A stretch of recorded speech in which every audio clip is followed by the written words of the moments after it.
You've got questions. We've got animal answers for you this morning. We welcome back to the show Tiffany Burk. She's the Director of Education at the Bay Animal Hospital. And as we mentioned there a moment ago, today we are talking about hunting dogs. You brought your own today. Yes, I did. Not the ideal breed, perhaps, but it will have to do for today. Well, that works. So let's dive right in. How to prepare your dog for the field before hunting. Well, it begins way before hunting day. It begins days, weeks, and months prior. You'll want to prepare your pooch or your dog. Proper nutrition. You'll want to make sure they're on a very energy-dense diet prior to entering your truck, your vehicle, before they enter the field. Make sure they're microchipped before they enter the field in case they get loose from you or their collar breaks off. That way there's some sort of recall. Speaking of recall, you'll want to train them to have an appropriate recall, listening for their name, sounds, or whistles while they're in the field to make sure they return to you. Also, make sure you scout the area you're going to so that your dog and you know the region very well. First aid kits and emergency veterinary hospitals, perhaps in your wallet or in your truck in case you go to a new area. Yeah, some other information we popped up there on the screen about keeping your dog safe overall. Any other tips to consider? Oh yes, well, fleas and ticks are out there, so you want to make sure before you enter the field they're on NexGard, Frontline, or Credelio, very good chewable flea and tick products to make sure those nasty bugs don't attach for a meal, because not only do they hurt, but they spread very bad disease. Lyme, Ehrlichia, Rocky Mountain spotted fever, and of course, they can cause such severe systemic disease. We don't want any friends hitching a ride home with us during hunting season. That's right. A lot to consider there. Okay, so when should dogs wear orange? They should wear orange anytime they enter the field. Orange is a color for hunters and our dogs. It is a bright, signifying color to let everyone in the area know that I am not a prey or a fowl or something that needs to come home. It is a bright color to show that these dogs are in the field working for their hunter.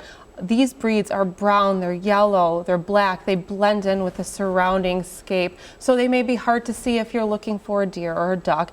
And these dogs are working just like our hunters, so orange collars, orange vest, tightly fitted so they don't get caught on the surrounding brush around. Gosh, you're chock full of information. You got a lot for us. And then you brought this up too. What type of nutrition should you consider for a working dog? There's a lot of different brands out there, but what you'll want to focus on is energy-dense foods, high in protein, carbohydrates, and fat. You want to look at the bag for at least 30 to 35% protein. Protein is what rebuilds muscles, restores amino acids, and helps those muscles not have, injuries. It helps them rebuild. Fat and carbohydrates are our energy molecules to help them run and not cause potential injuries. It'll help them be able to be sustainable in the field for a long activity. All right, yeah, you brought a little bit of show and tell today. I did, yes. Yeah, let's talk about the importance of having a first aid kit and what to have in it. Yes, because most commonly in hunting regions, you're away from the dense population, perhaps your veterinary office, and injuries can happen in the field. So what you'll want to find is, on Amazon or different websites, they sell special pet first aid kits. Find something that has a menagerie of supplies. You'll want sterile saline to wash wounds, triple antibiotic, perhaps cling, vet wrap, something that you can apply a bandage with, gloves. Take a muzzle into the field just like I have this diagram. Most of these hunting dogs are very stoic, so they may not want to bite, but these injuries hurt. Did you want to get to a demo? Yes, let's do a quick demo. Yeah. So let's say your dog does have an injury. We're going to focus on Fido. This is some wrap. You'll want to make sure you clean your wound out. So if you will, clean. Cleaning solution, yeah. Cleaning solution.